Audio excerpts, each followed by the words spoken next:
Let's start. Again, good afternoon. Welcome to the session, Securing an Azure Function REST API using Azure Active Directory. I chose a very long name so that at least would stand out. I think it worked. By a show of hands, who does Azure Functions already? Well, it's almost down the middle, right? Okay, cool. How have you, do you use, who uses security for Azure Functions? That's also a, okay. That's just a little bit less.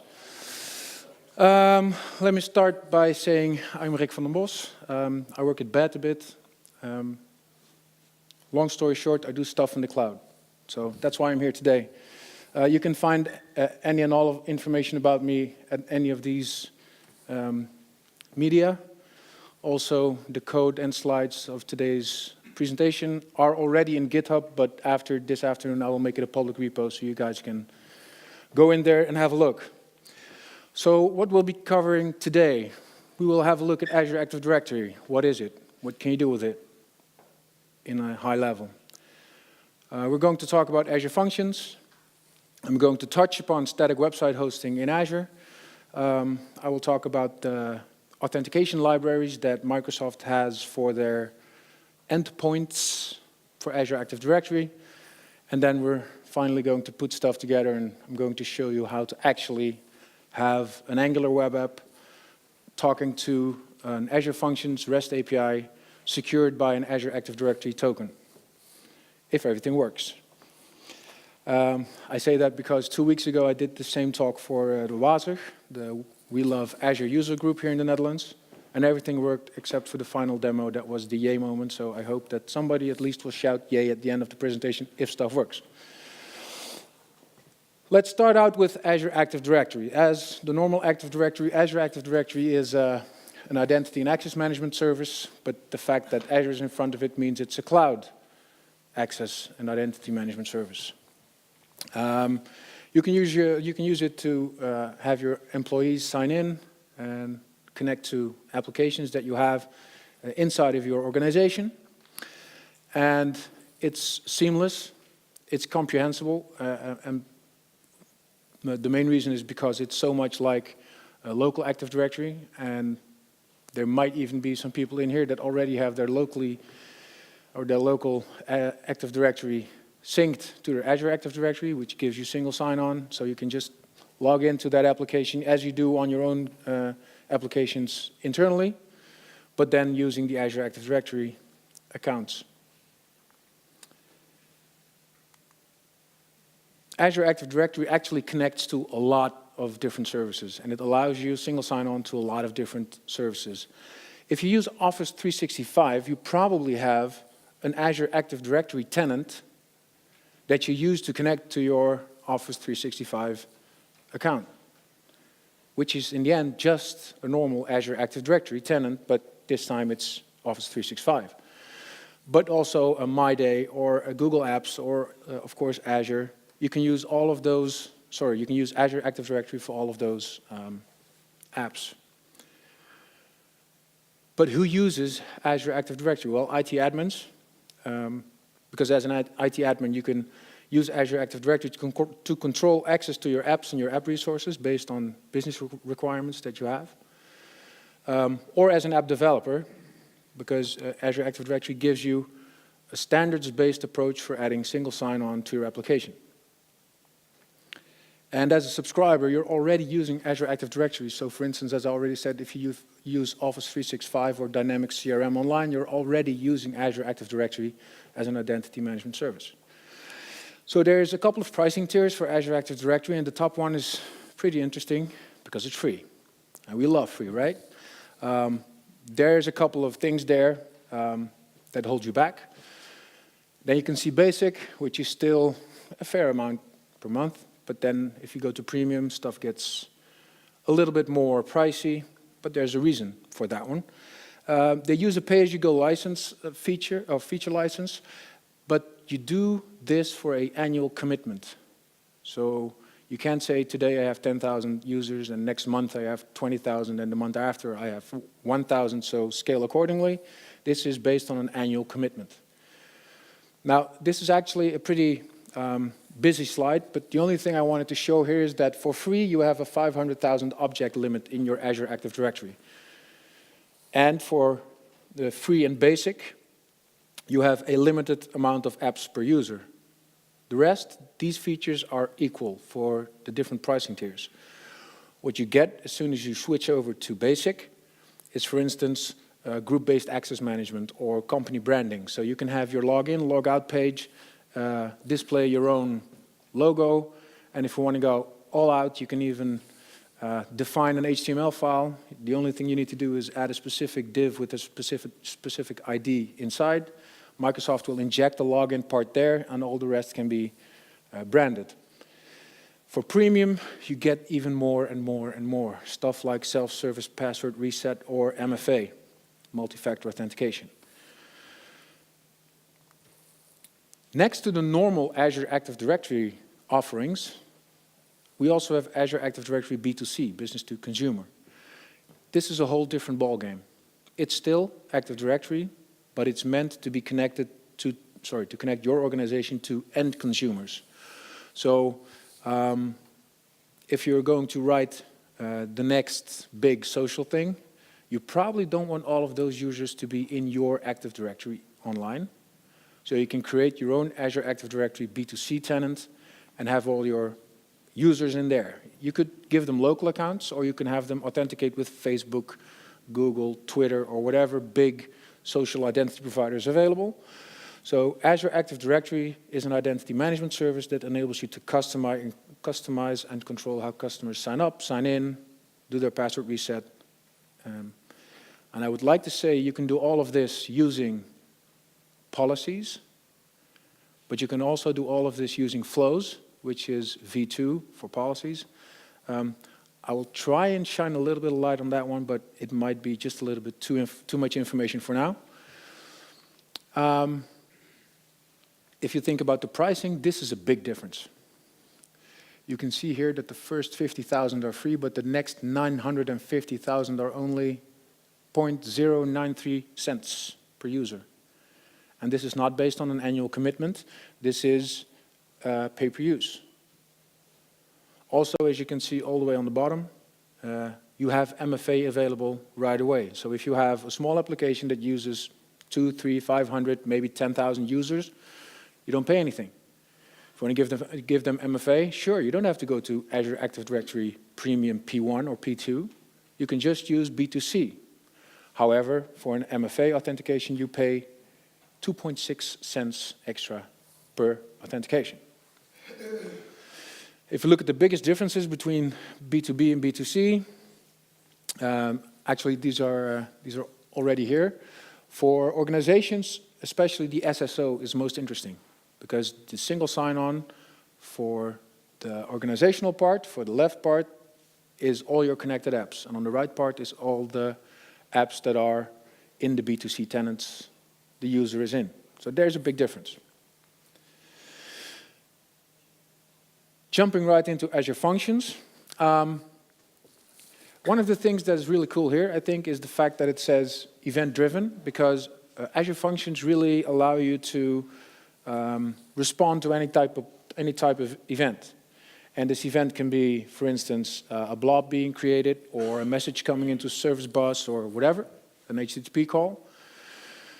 And most of us think of triggers when we do stuff like this, right? You have a blob trigger, you have a service bus trigger. The downside is those triggers tend to get lazy. If it's not too busy, those triggers think after a couple of minutes of checking every second if there's a new message, oh, this guy doesn't get a lot of messages, I'm going to check every 10 seconds, or every 30 seconds, or maybe every minute. If you look, for instance, at blob storage, a blob trigger can take up to 10 minutes, because that's the amount of time it might take for blob storage to update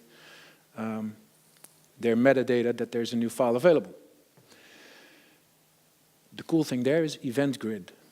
I'm not going to dive in, I just want to say Event Grid is a solution in Azure that defines an event as a first-class citizen in the cloud. And they actually do real-time processing or near real-time processing processing. As soon as the message is there, you get the event. As soon as the blob's there, you get the event. And the cool thing is, as soon as the custom event in your application happens, you get the event. So you can even tie into events and write your own custom ones. Does any of you, except the people who've already attended this talk, know where the Azure Functions logo comes from? When we used to be in Visual Studio, and did anybody do WinForms development? I did, I'm sorry. Okay. This was your events icon, right? And this is a code icon, right? So we have functions. So they're actually pushing into the events stuff. So you can take advantage of serverless compute, you can manage your app instead of infrastructure, and you can develop your way. There's a lot of languages that enable you to write functions. And there's a lot of stuff that you can do. For instance, the first one, the second one, mobile application backends. You can have an application talk to a function that does stuff in a Cosmos DB that triggers another function to do some stuff, which in the end makes that your action on the mobile actually had an event go into the database. Or you could have it run on a trigger every 15 minutes, every hour, every night at 2. So for instance, clean up a database or send out an email or whatever.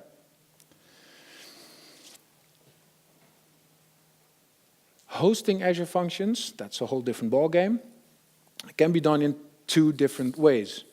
The bottom one, which is easiest because it's at the bottom, I don't know why it's there. I wanted to talk about that one first, is the app service plan. It's the normal app service plan that you use for an application or for a web API or for whatever. You can use that one to run your functions. There's one big difference, or I would even say one big disadvantage in running it as an app service plan. You pay for the app service plan. If your function doesn't do anything, you pay for the app service plan. But if your function is very, very, very, very busy, it's constrained by the app service plan. Because the app service plan is actually you telling Azure, I need a server with these amounts of CPU, this amount of memory, maybe even this amount of local storage, and you can run my code there. That's not what serverless is, right? Serverless in the end is, I don't want to manage the server that actually runs my code. I only want to say, hey cloud, here's my code, go run it, have fun. That's when the consumption plan comes in. A consumption plan, you actually pay what you use. So if your REST API, for instance, that you've written in an Azure function is hosted in a consumption plan and nobody visits your site, that's a bad thing, but you don't pay. If 10,000 people come in 1 hour, it scales automatically, for instance, up to 10,000 function instances running your code, and you're fine. And then you're probably willing to pay because you're very happy that everything's scaled and that it keeps running.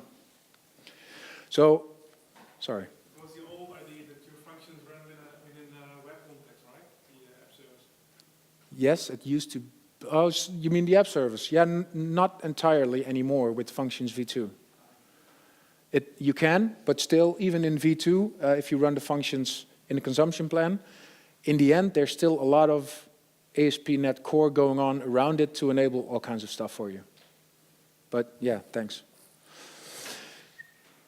So since this stuff needs to scale, and since this stuff needs to be almost instant, there's a couple of things you need to do, right? One of the things is keep the function short, especially when you host it in a consumption plan, keep it short, because by default, after 5 minutes of one consecutive run, it kills your function. So not if one function has 20,000 triggers and it runs for 10 minutes. It will, in the end, probably be a couple of instances running all those 10,000 of triggers. But if you have one instance with one trigger and it runs for more than 5 minutes, it's killed. You can scale it up to 10 minutes by now, but still after the 10 minutes, it's killed. A way to get around that, put it on an app service plan, make sure always on is there, and then it might run for a bit longer. But if you want to keep it short and simple, of course, you also need to make it stateless. And I say of course because you don't know where your function is going to run. That's the cool thing, right? We don't know where the thing will run. We just know that it does, and that it will execute whatever we want it to do. So that also means that it has to do the exact same thing, whatever you put in. If you put 12 in, and 21 comes out, next time you put 12 in, 21 needs to come out. So it needs to be idempotent. They control the scaling for your application or your function app. They even control when the host is alive. The only thing you control is code. The cool thing is, the only thing you need to worry about is code.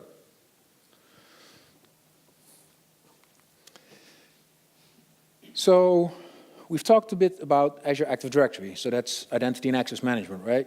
And then we talked a bit about the functions, which will be the backend that actually, or at least in this case, will be the backend that implements some HTTP REST API. But we also want to host a front end somewhere, and as I talked before, the app service plans are paid. Of course, storage is also paid, but the cool thing with static hosting is that it's provided at no additional cost. If you have a general purpose V2 storage account, you can literally click a button to enable web hosting, static web hosting, and it's there. It runs, it works, you can have it there for free. One big difference that I say we because I think most of you are also, that we Windows developers are not used to is the fact that it's case sensitive. But it is. So now we have an Angular front end, and we have an Azure Active Directory for some authentication, and we have a REST API backend. How to connect the two? Well, that's where ADAL and MSAL come around the corner. These nice acronyms are our Active Directory Authentication Library, that's the first one, and Microsoft Authentication Library, which is the second one. If we look into Azure Active Directory, there's also two types of endpoints. We have V1 and V2, and V2 being the new one, of course. ADAL talks to V1. So if you do something with V1, ADAL is the most mature one of the two. If you do anything with V2, use MSAL, it talks V1 and V2. Going to Active Directory Authentication Library, so that's ADAL, it enables developers to authenticate users to a cloud Active Directory or an on-premise Active Directory, which is also cool. And it works by default with the standard tokens, and it has a configurable token cache that stores access tokens and also refresh tokens. And if you use the wrappers that are available online, implemented by Microsoft, they automatically refresh the tokens for you as soon as the expiry date comes into play. It does that by injecting an iframe, but it works, so that's cool. The Microsoft Authentication Library talks also to Microsoft accounts, for instance. So the V2 enables us to not only talk to Azure Active Directory or an on-prem Active Directory, but also to Microsoft accounts or any other social account that we connected through B2C, for instance. So it interacts with Azure Active Directory, Azure Active Directory B2C, and Microsoft accounts. Did something change? Oh yeah, it's preview. It's preview for JavaScript. I'm not sure if it's in there somewhere. I'm going to talk about that now already. They already say this is a preview for JS, but you have a go-live license. And they have the same support for MSAL as they do for ADAL or for any other public available library. However, it's in preview, and I'm going to emphasize that once more a little bit later on. You can see the differences here where ADAL really is targeting V1 endpoints that use ADFS in the end, and the MSAL on the right, there you can see that it does Azure Active Directory, Microsoft accounts, and Azure Active Directory B2C. So this is the difference in the process. There's also a difference in implementation, and this might not be very readable all the way in the end, but it's a different namespace and just a little bit different type of working. We used to do logins for applications. Now we have scopes where we have just a little bit more fine-grained control over what is behind the Azure Active Directory token. I will show you that later on. So if you want to use the ADAL stuff, this is one of the libraries that I've come across that works fine. The downside is it's a wrapper. It's a wrapper around ADAL.js that explicitly works for Angular in this case. The downside is we've had situations where we actually had to target an actual commit which wasn't in develop already because there was a solution for one of our problems there, but it wasn't available yet. So that's a downside. Also, this is managed by a private person. If you do stuff with MCell, this is a Microsoft delivered library. It's also a wrapper. It also works in Angular. But as you can see at Azure slash MCell Angular, this is a Azure team specific implementation for MCell targeting Angular. So this is a wrapper for the core MCell library. It's suitable for use in production environment. Changes may impact your application, and then this is something that might be a little bit tricky. As soon as they go GA, you will have to go there in 6 months to make sure that it runs. Just one little thing. They say that it's compatible up to and including Angular 6. Of course, we now have Angular 7. It does work. However, RxJS version 6, you need to use RxJS compat because otherwise it won't work. So if you're going to run home, try this and think, why the crap isn't this working? Please try installing RxJS compat. Chances are stuff might work. So we're 20 minutes in. I think it's time for some code, right?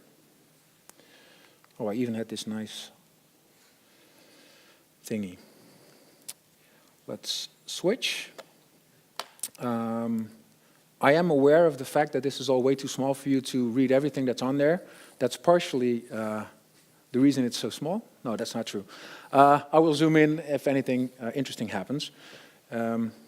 So going into the Azure portal. Oh yeah, by the way, I'm on the public Wi-Fi, so if anything doesn't work, it's not my fault. That was easy.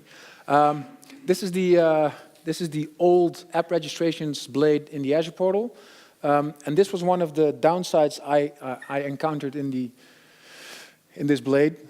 Now I actually see something because I can set the owner for the application, but it defaults out to my applications. But with the old registration, there was no way to register an application as yours, so you never saw anything, and whatever you go there, you don't see anything until you say all apps, and then you see just a little bit more of the apps that you have in there. So if I go to SafWAD, securing Azure Function with Active Directory, you can use that for Twitter as a hashtag. You can see all kinds of stuff. This is the old-fashioned app registration that we're used to, right? Anybody does stuff with app registrations already? Not too many, okay. So what this actually is you define, I have this application. As you can see, I've registered this to be a web app or an API, or both. And you get some IDs, and in the end, you can even tell Azure that this application, for instance, has rights to a API.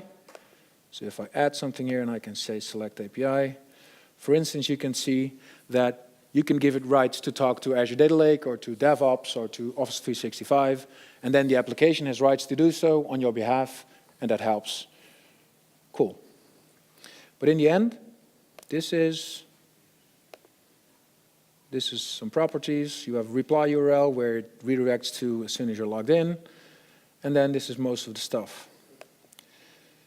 Then we got into V2.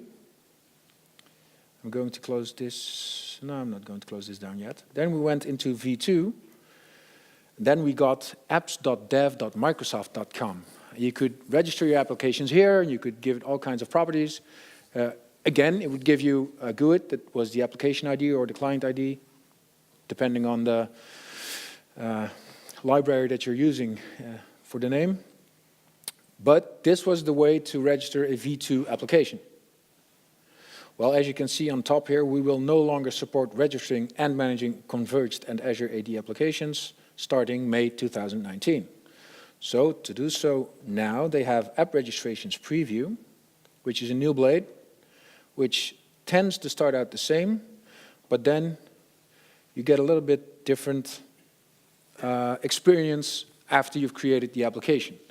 Because you can see more easily here what API registration permissions it has, but also the bottom thing that says sign in users in 5 minutes actually gives you all kinds of insights on how to connect stuff together, but also it makes changes for you in your Azure resources if you need to make some of the examples work. So that's a good thing. So here we see branding. So I have this nice little logo there that it's secure. And then we have authentication. The reason I'm zooming in here is right there it says access tokens and ID tokens. And it has some text, but in the end it says if you're doing something with SPA, a single page application, please enable these because you're going to need them. That's what it says in the end. So it can have an API permission and it can expose an API. And this is one of the biggest differences that we have with normal Azure, with V1 Azure app registrations and V2 Azure app registrations. Here we define scopes. And the API // is just a prefix that it uses by default as soon as you say, I will want to expose an API. But the cool thing is, you can change the application URI, which is all the way, I have this really nice thing here, which is all the way here on the top, that says API SAFWAD, so that's the base scope that my application defines always, and then I could say I have this user impersonation scope, and then you can see that the scope in totality will be displayed as API SAFWAD user impersonation. And then you can even say who can consent.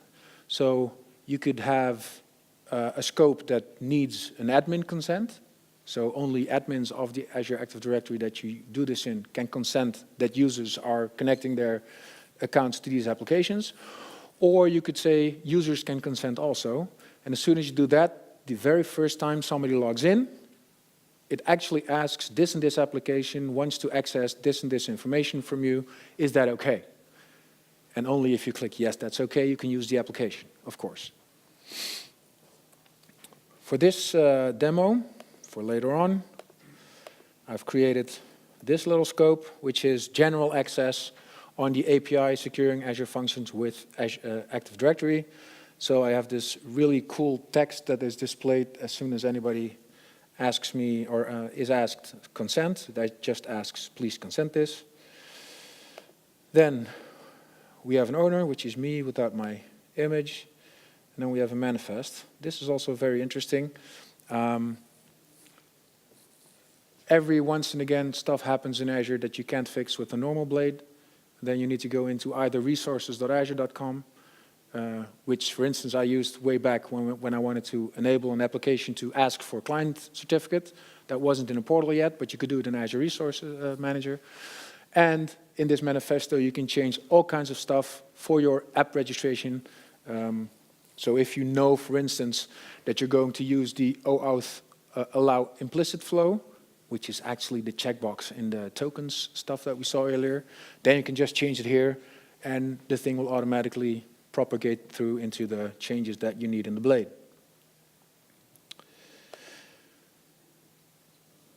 Just to check. Scopes, author client, yeah. Cool. What's next?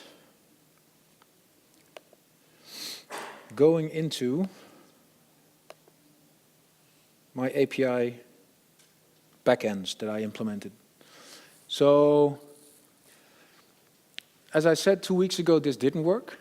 So now I fixed it by just having 2 function apps, one that's authenticated and one that's not authenticated, because I could test that up front and make sure that it works and just keep my hands away, because that's when it breaks, as soon as I start messing about.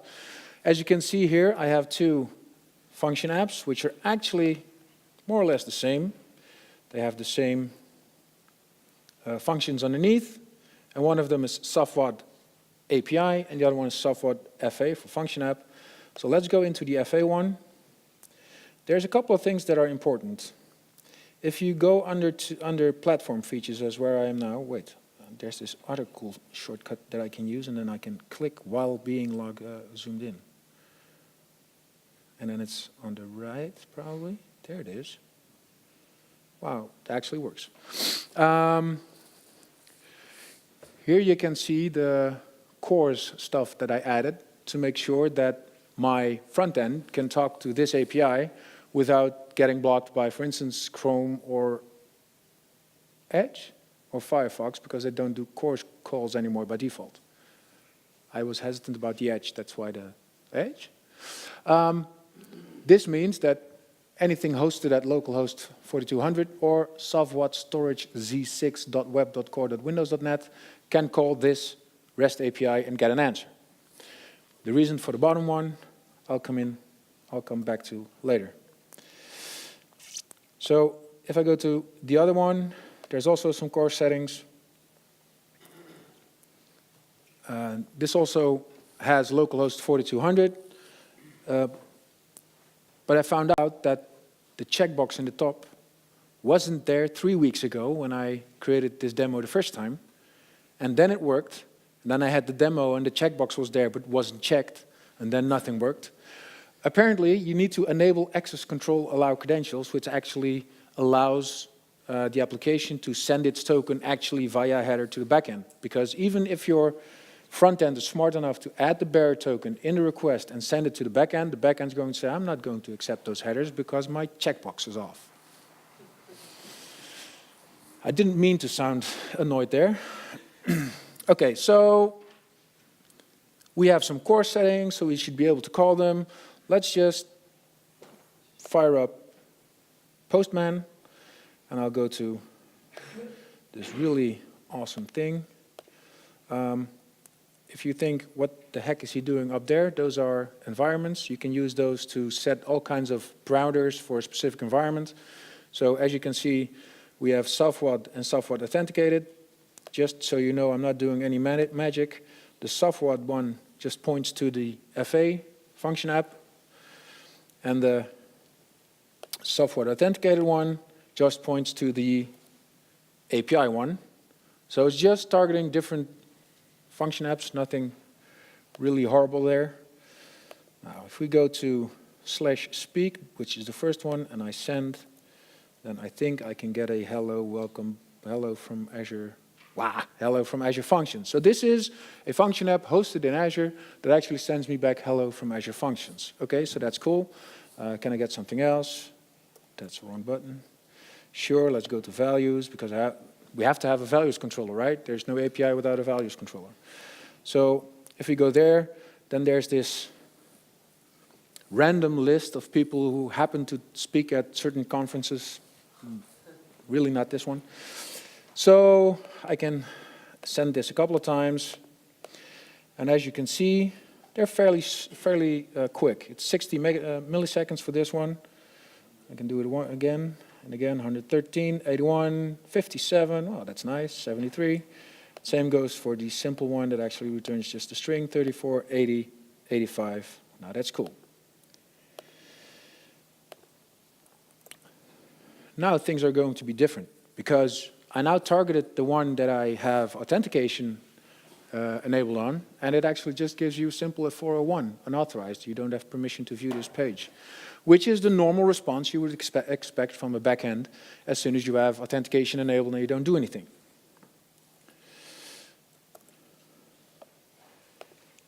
Okay, then how did I implement these genius functions? Well, this is the first one. It's really awesome, right? The second one is even awesomer, more awesome, awesomer, I don't know. Because this actually has a custom logging message instead of the normal one, and it just gives you an object result with values, and you can expect what's in the private fields. It's an array with speaker names, because that's the only thing I have here. And please be advised, there is no authorization on this whatsoever. I don't have any implementation about which Active Directory I'm going to use or which client ID I have. This function doesn't have anything except this code. And just so you guys can be sure, I really don't have anything to hide in that region. It's actually just a list of speakers. Also, let's close this down. Also here in my published profiles, and I can zoom in on one of them, there's nothing here that even remotely resembles Azure Active Directory authentication against whatever client's there. And still, I have that one Azure function, which I deployed this code to, that actually doesn't return if you don't authenticate. So how did we do that? Well, this is the GitHub repo, by the way. If we go into the platform features of our function app, then we have this really neat authentication authorization thingy here, which actually says, to enable authentication, please ensure all your custom each something .NET, same versions, SSL. For the Functions app, that's not too interesting. You can see that app service authentication is on, which is off by default. I switched it on, and the action to take when request is not authenticated is to log in with Azure Active Directory, which can also be Facebook or Google or Twitter or whatever. The one thing now that's magic, I'm hesitant to click because that's what killed me last time. So I'm just going to, I'm just going to open a new tab, and I'm going to go to the other application, which I'm sure doesn't have any authentication on right now.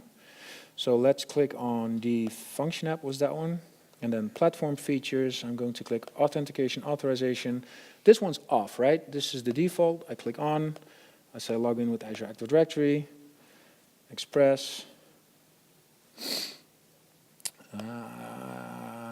Okay, I'm going to even open another one, which doesn't have anything to do with this demo, but I'm hoping that it will help me with the demo.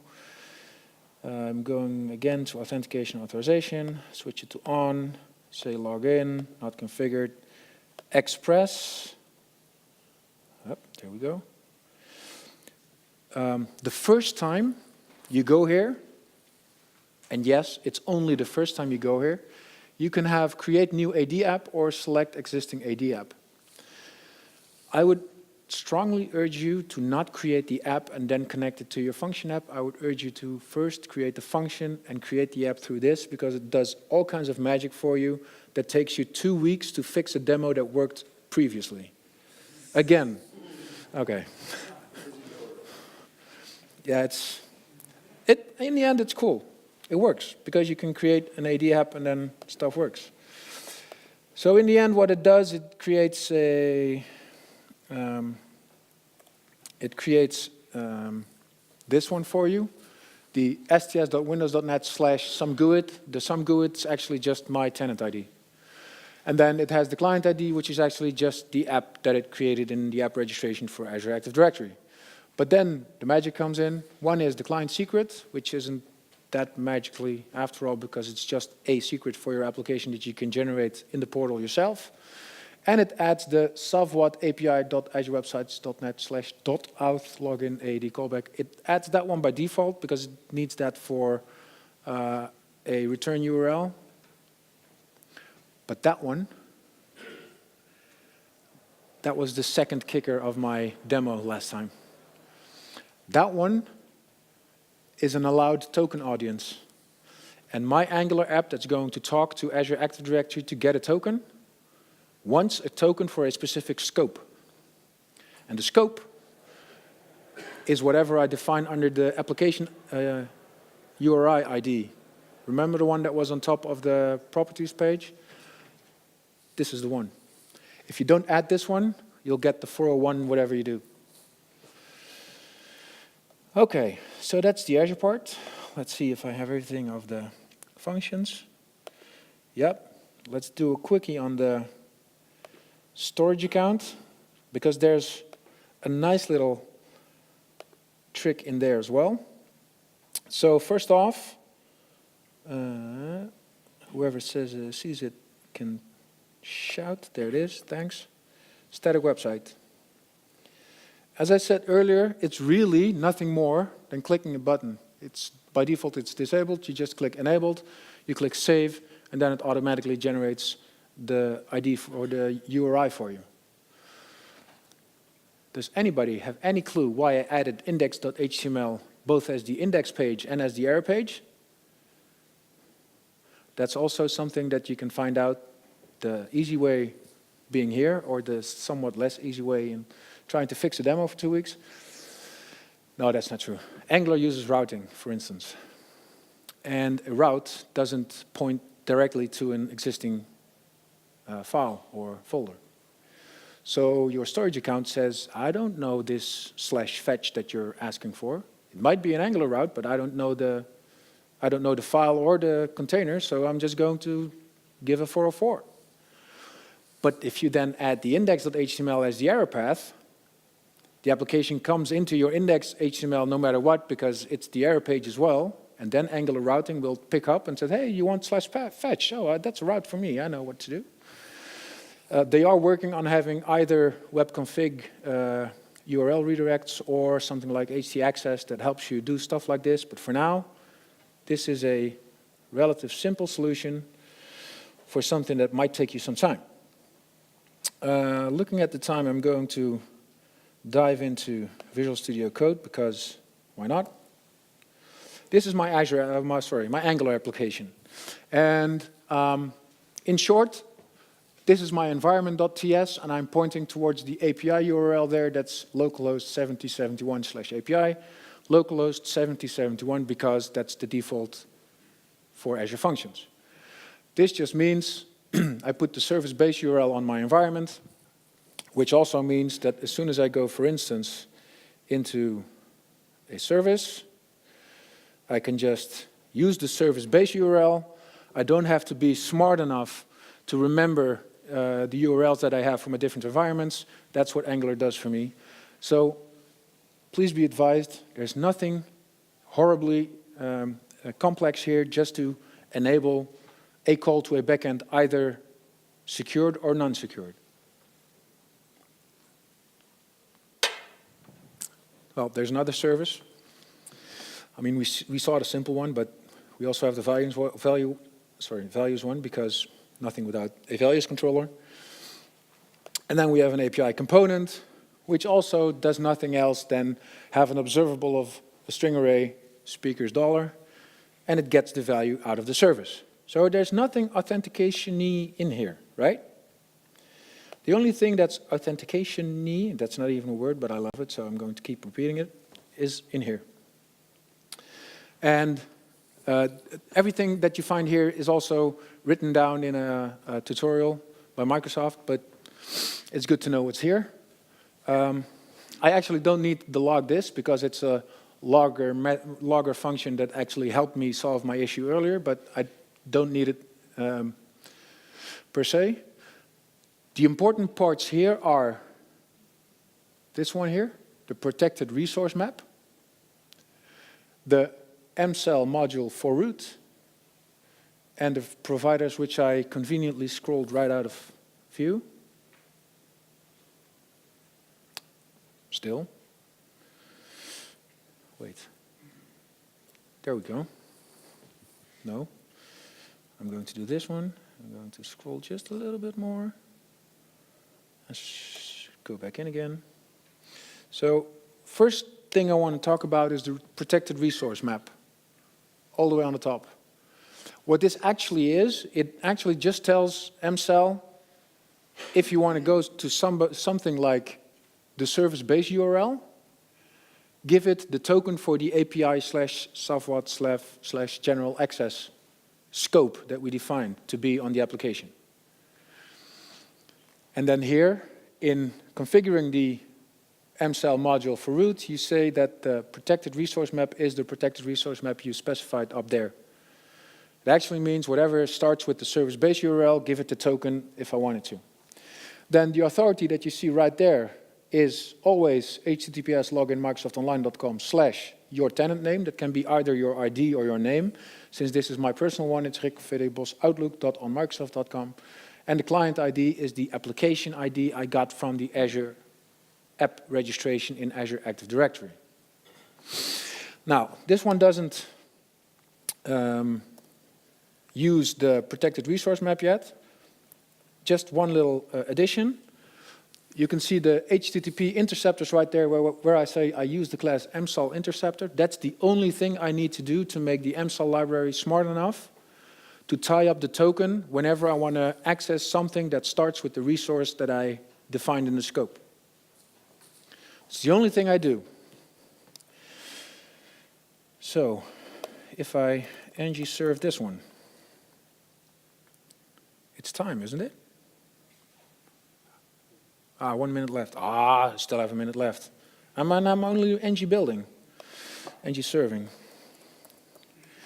So I'm going to show you a bit faster. The application's there. The application's here. Now I'm going to go run the functions locally, and the reason I do this is because first I want to show you that I can run it locally without any authentication and talk to this guy right here. Ooh, ASCII art. It's nice, right? I go to Simple API. Here's the result. Hello from localhost Azure Functions. The reason I added localhost just now is because now you can see that I actually talk to my localhost function, because if you remember correctly, I saw in the postman that it says hello from Azure Functions, and here in code I added in the simple functions hello from localhost functions. Now, to speed up things a little bit, I'm going to go into my environment right here, and I have this one, and I need to, can't have two, of course I can't have two. This is production, it goes to that one. The API one was secured, right? So it's rebuilding. Crap. Go back, localhost. I remember that I haven't uncommented the protected resource map yet, and that's the way stuff won't work. And then one more thing I'm going to do right now. I'm not sure if all of you are familiar with the concept of guards in Angular, but the msal guard is something that you get by default when using msal as a library. And I have now put it on the /fetch path in my application to check if I can activate the thing, the route. And what this actually says is, if you're logged in, sure, access it. If you're not logged in, I'm going to redirect you, and then you get a token, and then you can use it. So, going down to this one, if I go to fetch now, I hope I will get a redirect to log in.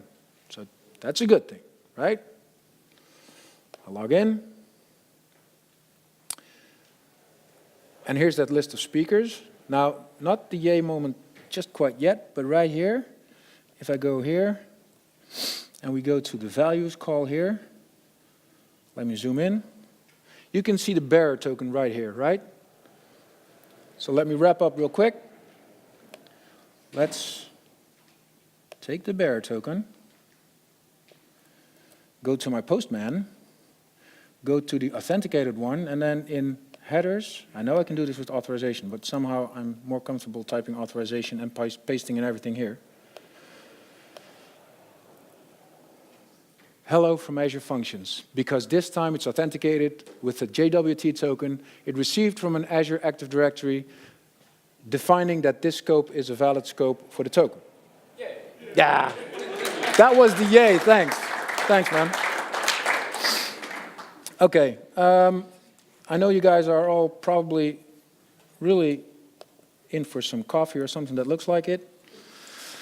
There's a couple of resources. Again, I will share this. It's also in the GitHub repo.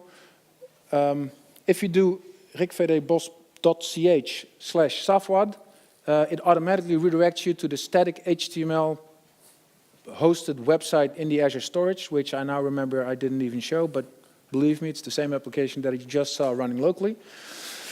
Just one shameless plug, we have this local launch event for VS 2019. At our The Hague bet. Yeah, this is really bad, and that's why I wanted to bounce, right? So Take this one, you can sign up. We have this awesome launch event. We do the keynote live, then we have a great dinner, and then we'll do a hands-on session with a colleague of mine and myself. Please don't hesitate to contact me on any of these. And if there's any questions, I'll be right outside because it's, I think, way too late already. But for now, thank you very much.